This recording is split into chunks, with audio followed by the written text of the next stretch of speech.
Hey guys, and welcome to finally a review again. I'm just taking a short break from my learning stuff. As you all know, I'm in the middle of my exams kind of thing, blah. But as everyone knows of us, breaks are so important. So much this. As you can see, I have two bottles on my table today, and you will ask yourself what's going on there. I will tell you, but first let me show you. We have nearly this, or no, we do have the same bottlings, but from different people. Oh, come on, camera. So that is the first one, and I have no clue how you pronounce that. It's something with a game, probably. But Suse, as mentioned in the German video, if you're watching, just tell me how to pronounce that correctly. And that is the other bottle from Harzer Malt. I love both designs. Look at this. I really love that. So, as I mentioned like a few seconds ago, this one is from Suse from the Harzer Maltine. And this one is from Harzer Malt, aka Dramway.de. So they are both bottled a Mackmyra whiskey, or a Mackmyra cask, not. So, and why I'm so excited about that, I read that it's like sherry wine cask. And I was like, hang on a sec. The only Mackmyra I know with the sherry wine was the Blomstertid. And that, guys, that was one of my absolute favorite Mackmyra whiskeys. And so I'm like, no, could that be a revival? Could that be? Is that possible? So I bought both because I like both persons. I do know them in person, so they are both very, very friendly and they know what they are doing, most of the time at least. And I know that they use the same cask, so it's probably the same whiskey. But if it should be a revival of the Blomstertid, you can't get enough from them. Or I can't get enough from that, so that's fine. So that's why I will review both, as it's the same whiskey that is suitable for that then. And yes. Oh! Okay, das habe ich online zuerst YouTuber verraten gefunden. Did you hear that? So Siri wants to join our session, I guess. Alright guys, so I don't need to tell you anything about the Mackmyra history. I did that in a few videos before. Just check it out if you want to. If not, that's fine as well. I think most of you will know Mackmyra anyway. Oh, my phone is ringing. Huh. I will call them later. So many interruptions. What's going on here? Alright guys, so a few facts to the whiskey. As said before, it is a cask finish with sherry wine, Oloroso and PX cask. It's 46.1% of ABV, so it's a nice strength, I think. We have 50 cl of the bottle, and it's a single malt whiskey from Sweden, obviously, as it's from Mackmyra.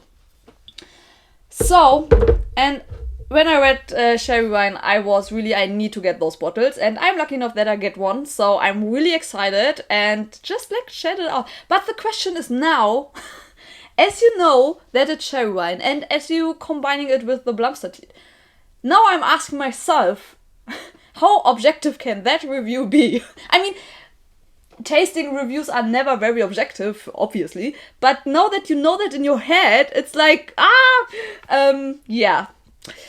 I'm going a little bit crazy. I'm learning too much. So, let's check out the whiskey. Yes, you immediately have like the sherries, but the sweeter sherries, not the others. You have a vanilla tone. You also have like brown sugar a little bit. But what I like, because otherwise it would be too sweet for me, I like that you also get the tannins from the wood, from the oak, a little bit of anise. Oh, I like that nose. So let's check out the other. What's interesting, I know it's the same whiskey, but I have the feeling that here you have more tannins. Eh? Okay, I don't care, I like.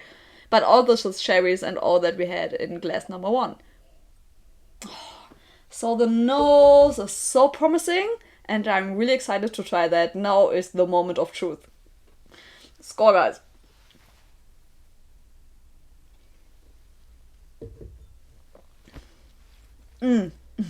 Yes. Alright, guys. The alcohol is very well integrated in the nose and the taste. It's very creamy, very oily. You have the feeling that you can bite on it, actually. And I think I'm in heaven, kind of. I can taste the cherries, obviously I can. Otherwise it would be sad, kind of.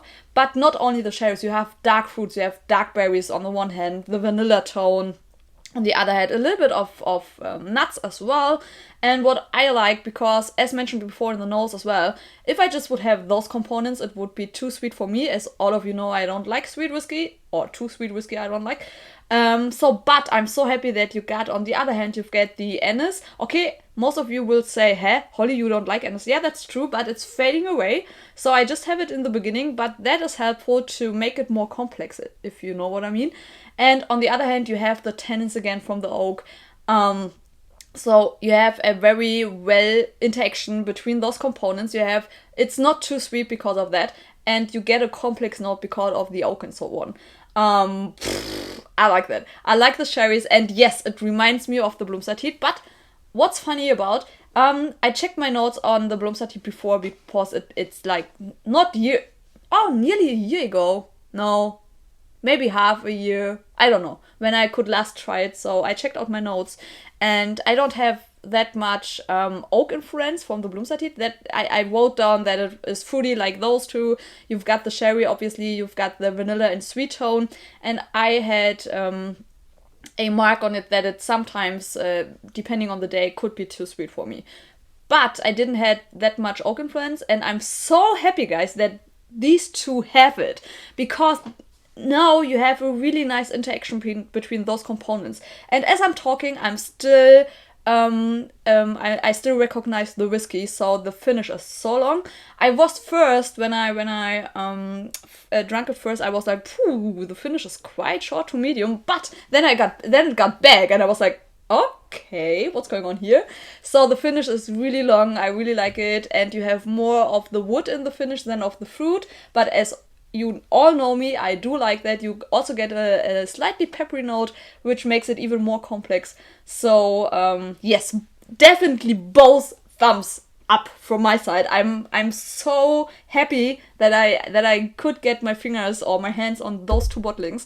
They are so delicious, and I'm so happy that it's a kind of a revival of the Blomstertid. So yay! Well done, the both of you. Well done.